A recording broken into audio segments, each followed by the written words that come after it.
Ei, você aí, parado no feed do YouTube, procurando algo que realmente vale ao tempo? Imagina só, e se eu te contasse que algumas das mensagens mais poderosas que lemos hoje na Bíblia, palavras que mudaram vidas por séculos, quase foram deixadas de fora para sempre?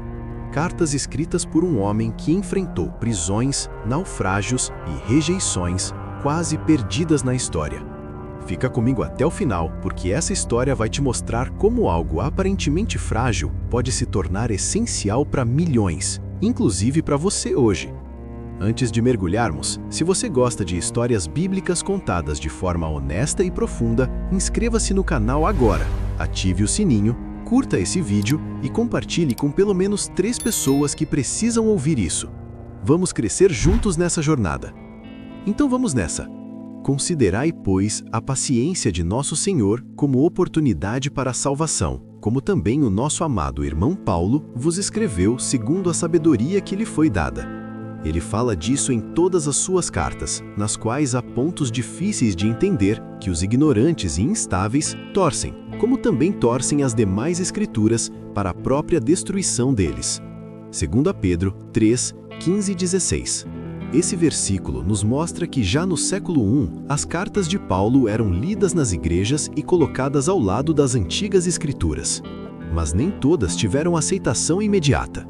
Algumas quase não entraram no que hoje chamamos de Novo Testamento. Paulo escreveu pelo menos 13 cartas que conhecemos, mas várias delas geraram debates intensos nos primeiros séculos da igreja. Hoje, vamos falar especialmente das chamadas epístolas pastorais, 1ª e 2ª Timóteo e Tito. Essas 3 quase ficaram de fora do cânon bíblico. Imagine um jovem líder de igreja no século II lendo uma carta atribuída a Paulo, mas pensando, isso soa diferente do que conheço dele. Será que é mesmo dele? Esses líderes debatiam autoria, estilo e conteúdo, porque queriam preservar apenas o que era genuíno. As epístolas pastorais falam muito sobre organização da igreja, escolha de líderes e combate a falsos ensinos, temas que pareciam mais avançados para a época de Paulo. Por isso, alguns duvidaram. Elas quase foram excluídas em listas antigas de livros aceitos. Mas com o tempo, a igreja como um todo reconheceu o valor delas. Foram incluídas porque traziam orientação prática que as comunidades precisavam. Pense em uma família hoje enfrentando crises, um pai ausente, filhos confusos sobre valores. De repente, chega uma carta de um parente experiente dando conselhos claros sobre como criar os filhos e manter a casa em ordem. Essa carta pode salvar relacionamentos. É assim que muitas igrejas antigas viram as pastorais, conselhos salvadores de Paulo para Timóteo e Tito, seus colaboradores próximos. Em 2 Timóteo, Paulo escreve como quem sabe que o fim está perto. Combati o bom combate, completei a corrida, guardei a fé. Essas palavras confortam alguém hoje que está exausto na luta diária, como um profissional sobrecarregado que pensa em desistir do emprego ou do casamento. Paulo humaniza a fé. Ele admite fraquezas, pede um casaco esquecido em Troade, fala de amigos que o abandonaram. Não é um super-herói distante, é um homem real como nós, que erra, sofre e persevera. Nas pastorais, ele orienta Timóteo a não ser tímido, a usar o dom que tem, a fugir das paixões da juventude. Isso soa como um mentor falando com um jovem hoje, dizendo, não deixe a idade ser desculpa, seja exemplo no que fala e faz. Muitos jovens se sentem inadequados no trabalho ou na igreja, achando que precisam de mais experiência. Paulo diz o contrário, comece agora, com integridade. Em 2 Timóteo, Paulo escreve como quem sabe que o fim está perto. Combati o bom combate, completei a corrida, guardei a fé.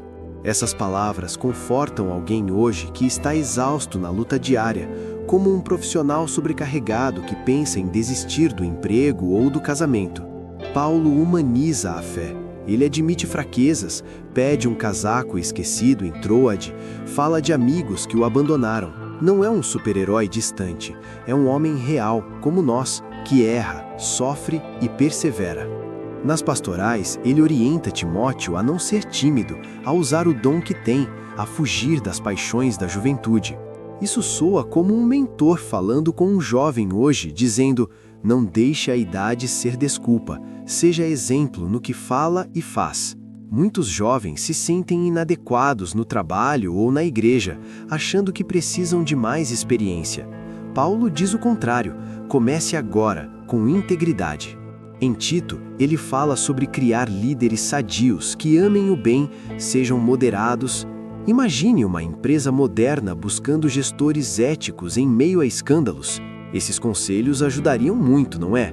As igrejas antigas viram isso e decidiram preservar essas cartas. Houve um momento em que a igreja precisou decidir o que era inspirado. Concílios como o de Cartago, no século IV, confirmaram as pastorais. Antes disso, dúvidas existiam, especialmente porque o vocabulário parecia diferente das cartas mais antigas de Paulo. Estudiosos hoje ainda debatem, mas o consenso antigo foi que elas carregavam a essência do ensino de Paulo, talvez ditadas ou finalizadas por colaboradores.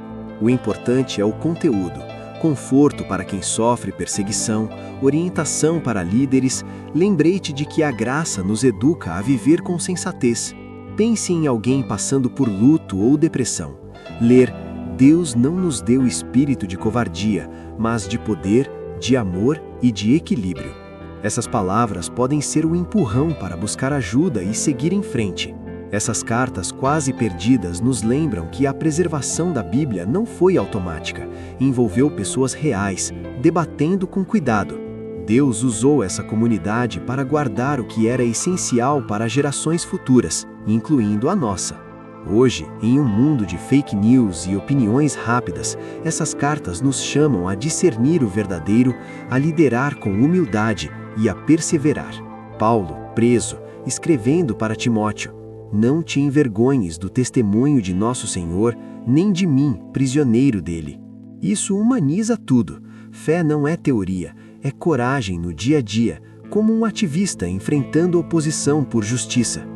As cartas quase não entraram porque pareciam tarde demais para alguns, mas entraram porque eram na hora certa para a igreja crescente.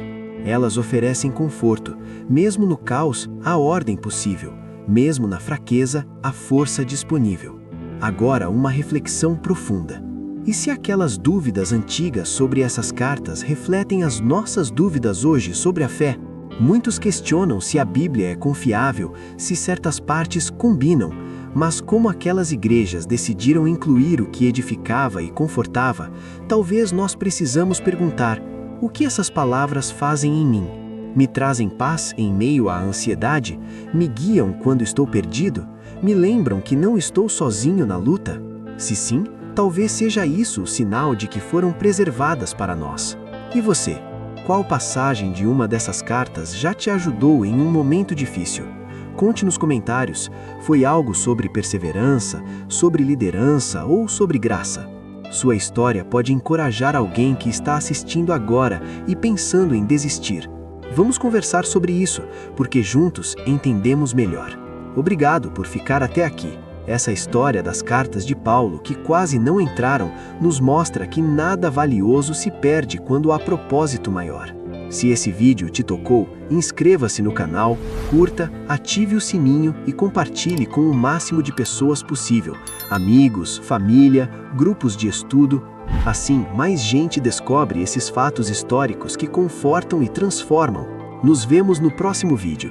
Até lá, persevere na corrida.